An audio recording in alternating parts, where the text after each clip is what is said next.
Bonjour et bienvenue sur Titre de séjour et droit, on vous explique. Avec 13 ans d'expérience et de formation dans l'accompagnement des personnes étrangères en France, je vous propose des explications simples sur les titres de séjour et leur renouvellement, les régularisations, les refus et les recours, les changements de titre de séjour, la naturalisation, mais aussi des explications sur l'ANEF, l'OFII, l'examen civique, le contrat d'intégration républicaine et les nouvelles lois. Mon objectif est de vous aider à comprendre vos droits. Les informations sont données à titre informatif et ne remplacent pas une consultation juridique personnalisée. Dans cette vidéo, nous allons parler de la première demande de titre de séjour. Pour cela, il faut déjà réfléchir à quel titre vous voulez demander et pour cela, il faut se poser les bonnes questions. En effet, on ne demande pas un titre en fonction de son envie, sinon tout le monde demanderait la nationalité ou une carte résident si c'était aussi simple. On demande un titre en fonction de sa situation. C'est pour cela qu'il est important de bien réfléchir à sa situation dans différents thèmes. Voici les différentes catégories de questions qu'il faut se poser. La présence en France, depuis combien de temps et depuis quel âge? La famille, ai-je de la famille en France? Le travail, je travaille depuis combien d'années? Quel métier? L'insertion, suis-je bien inséré en France? Mon niveau de français? La justice, ai-je déjà eu des soucis avec la justice? Les études, ai-je fait des études en France? Mes diplômes? Le danger, suis-je en danger dans mon pays d'origine? Suis-je victime de quelqu'un? La nationalité, de quelle nationalité je suis? Nous allons maintenant détailler ces thèmes pour voir les questions importantes. Votre présence en France, c'est la première question à vous poser. Suis-je venu avec un visa? Si oui, un visa court, un visa long séjour? En effet, si vous êtes arrivé avec un visa long, c'est comme si vous aviez déjà un premier titre de séjour et la question se pose alors de son renouvellement. Si vous êtes arrivé avec un visa court séjour, vous n'avez donc jamais eu de titre de séjour, mais pour certaines demandes de titre, un visa court séjour peut être important, comme pour les demandes de conjoints de français. Ensuite, il faut se poser la question « Depuis combien d'années suis-je arrivé en France ?» Cela est important dans beaucoup de demandes de titre de séjour, dans le cadre des demandes de titre par l'admission exceptionnelle particulièrement. À quel âge suis-je arrivé en France? Cela compte, surtout si vous êtes arrivé mineur. Et enfin, est-ce des documents qui justifient de tous ces éléments? En effet, il faudra prouver à la préfecture par des documents datés à votre nom et adresse, votre âge à votre arrivée, et par plusieurs documents par année pour les preuves de présence. Votre famille. Ces questions sont importantes si vous envisagez de demander un titre de séjour vie privée et familiale, mais également pour les demandes de titre dans le cadre d'une admission exceptionnelle au séjour. Pour les autres demandes, il faut aussi se poser ces questions, mais cela aura moins d'importance. Ai-je de la famille en France? Ont-ils un titre de séjour et lequel sont-ils français? Est-ce de la famille proche et quel lien ai-je avec eux? Je vis avec eux.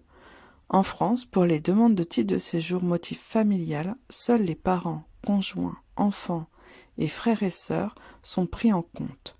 Toutefois, cela a moins d'importance si vous avez qu'un seul frère en France ou si c'est votre mari. Mais ce sont ces membres de la famille qui intéressent la préfecture. Si vous avez des cousins, des tantes, des grands-parents en France, il faut aussi le mettre, mais cela sera qu'un plus pour votre demande. Cela ne suffira pas à justifier d'une demande de vie familiale en France. Ai-je de la famille proche dans mon pays dont j'ai la nationalité ou dans un autre pays? Quel pays? Est-ce que ce pays est de l'Union européenne?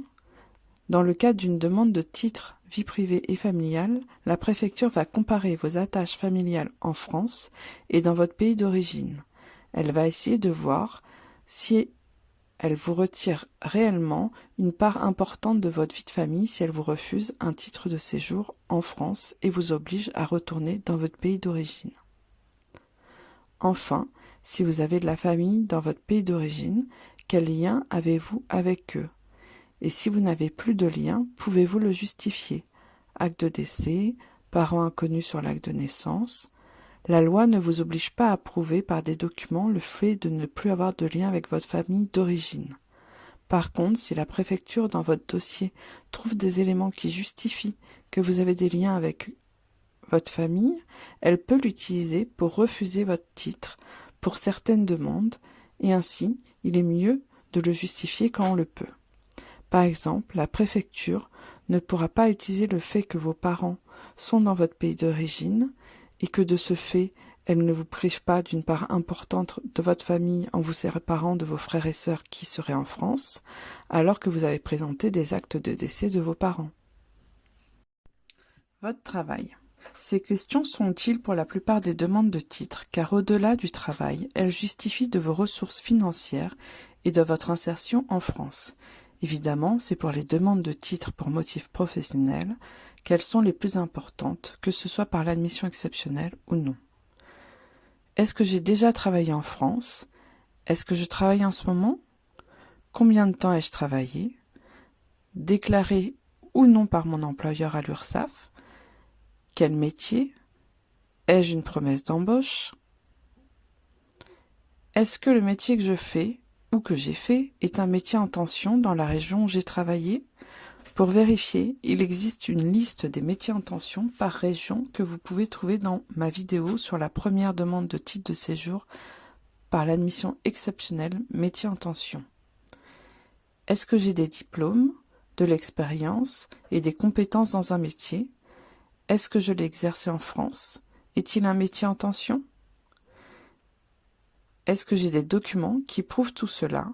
Fiche de paye, contrat de travail, attestation, documents divers, photos, diplômes français ou étrangers. Pour les régularisations par le travail, les preuves sont très importantes. Il faut donc conserver toute trace qui prouve votre travail. Bien sûr, l'idéal reste d'être déclaré avec des fiches de paye et un contrat de travail. Votre insertion. Cette partie est utile pour toutes les demandes de titre de séjour, sauf pour les demandes d'asile. La question la plus importante est quel est votre niveau de langue française? Est-ce que j'ai pris des cours de français? Car depuis 2025, un niveau de langue A2 est obligatoire pour avoir un premier titre de séjour. Chaque préfecture évalue différemment ce niveau de langue et change durant l'entretien de dépôt de dossier, des tests ou d'autres techniques.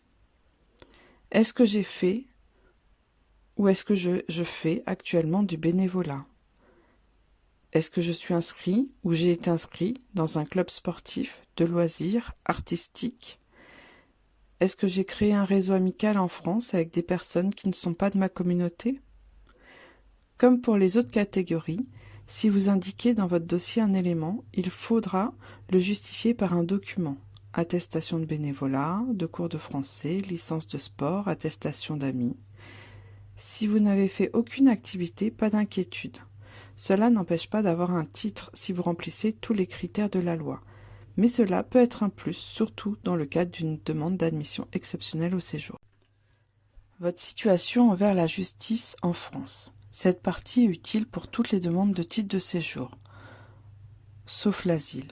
En effet, tous les titres de séjour sont soumis au fait de ne représenter aucun trouble à l'ordre public en France. Aujourd'hui, cet élément est le premier regardé quand vous faites une demande de titre auprès de la préfecture. Et si vous avez eu des soucis avec la justice, c'est un élément de refus. Est-ce que j'ai déjà été arrêté ou contrôlé? Si oui, y a-t-il eu des sanctions, amende, passage devant le tribunal, des gardes à vue? Tout est à prendre en compte. Contrôle d'identité, contrôle en voiture, suite donnée à un délit, bagarre, ivresse. Qu'est-ce qui est noté dans mon fichier des traitements d'antécédents judiciaires, TAJ, dans mon casier judiciaire? Pour le savoir, il faut le demander au tribunal ou au ministère de l'Intérieur. Si vous avez eu un contrôle d'identité ou de titre de transport, par exemple, et que tout s'est bien passé, pas de panique, cela n'aura pas d'incidence sur votre demande. Si vous avez été à la police pour porter plainte, pour par exemple le vol de votre sac à main, pareil, pas de risque, vous êtes victime. Mais si vous êtes en faute et que cela amène une trace dans un fichier de la police, il faut vraiment prendre conseil auprès d'un avocat avant de faire une demande de titre de séjour. Vos études. Important pour les demandes étudiants, mais pas que. Les études, faites en France, montrent une insertion dans la société, même si ce n'est que des cours d'apprentissage du français. Ai-je fait des études en France et ou à l'étranger? Mon diplôme est-il reconnu en France? Ai-je les preuves de mes études et de mes diplômes? Si vous avez fait des études à l'étranger et que vos diplômes peuvent être reconnus en France, faites la démarche, c'est un vrai plus dans votre dossier. Combien d'années d'études ai-je fait en France? Ai-je les preuves? Il faut garder tous les certificats de scolarité, les bulletins de notes, conventions de stage, bilan, attestation de professeur.